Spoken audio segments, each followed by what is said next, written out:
Should old acquaintance be forgot? Okay, welcome back. As you can see, we are here live in person, which is not how it normally is. Normally there's a virtual barrier separating our heads. Honestly, I don't think I've been sitting this close to you in forever. We're very close. Hopefully this setup looks alright. We had to do a makeshift situation. This is not our normal spots, obviously. So anyway, Eve of the Daleks. It wasn't great, but it also was not at all like bad. It's like a happy medium on the scale. It was an interesting story, a fun idea. Very interesting concept. We've seen the concept before, obviously. It's not that unique, but it was still interesting to see that done in Doctor Who. Yeah. With the Daleks and their new machine gun arm. That's such a cool arm. So those two people, you knew the one from the Home Alone movie or something? Yeah. She was hilarious. She was the highlight of the episode, I think. The whole episode was truly very funny. Truly. Every character made me laugh at least once. It could have become very repetitive, very, very easily. I was not bored once. And that's a big thing for you? It is. Oh, I'm bored most all times. As we know. And it actually felt like it was still a unique story happening. The cinematography has always been great. The way they filmed the Daleks though was good. Yeah. A lot of the shots of them emerging. They looked menacing. They looked cool.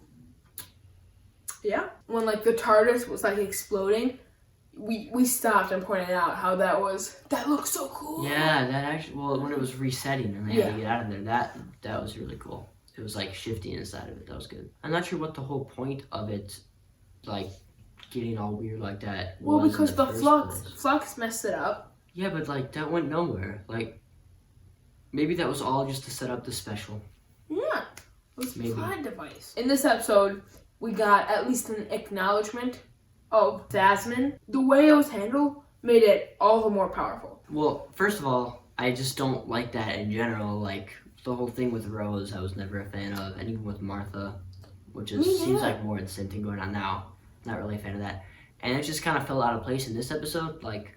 Of all the times to bring that up, that's fine though. It doesn't bother me that much. The next special in spring, what's it called? The Legend of the Sea Devils? Legend of the Sea Devils, Now, I have a couple of reasons why I am so excited. That next time trailer, it just caught me. It got me hooked. This one's kind of a personal thing, but I'm very scared. I hate the ocean so much that even seeing that there, I don't like. Curse of the Black Spot, I didn't bring it up. Your favorite episode of all time? Alright, it's not my favorite episode. I would say it's, if there was an arbitrary average line, which side of the average line would you put it on? The middle. Pick a side. I can't, maybe it'd be leaning, it'd be very close to the middle, but on the good side. I would put it in the above average side. Yeah, slightly above average. That this is Congratulations, Eve of the Daleks, you're slightly above average. I will say, I think it's great. I got confused with their plan at the end. I think we both did. Yeah, I know what the main end plan was, but I think Chibnall could have done so much better explaining what their goal was. Jeff, who is Jeff? I can't believe they didn't give us anything about who Jeff actually is. One of the big things they could do to make this episode better is do an end credit scene. Yeah. End credit scene. They're in that room, that living room storage compartment, and someone's eating their beef and beans, and it's just Jeff Probst. It's just Jeff Probst from Survivor. My next point is that this did a very good job, unlike the previous two New Year's Day specials, of incorporating the whole New Year's thing into it.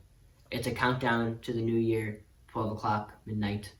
That keeps being the cycle, So I had the first time out of these three where the episode felt the vibe felt like New Year's Day was incorporated into it. Yeah, but why was the time loop? Why was the time loop counting down to midnight? It just was. And then they made a couple of jokes about it in this episode. I think. What was Dan even there for? He was Chibnall's had problems with this when you have three different people in the TARDIS, balancing them all out in the story, when you also have to tell the story.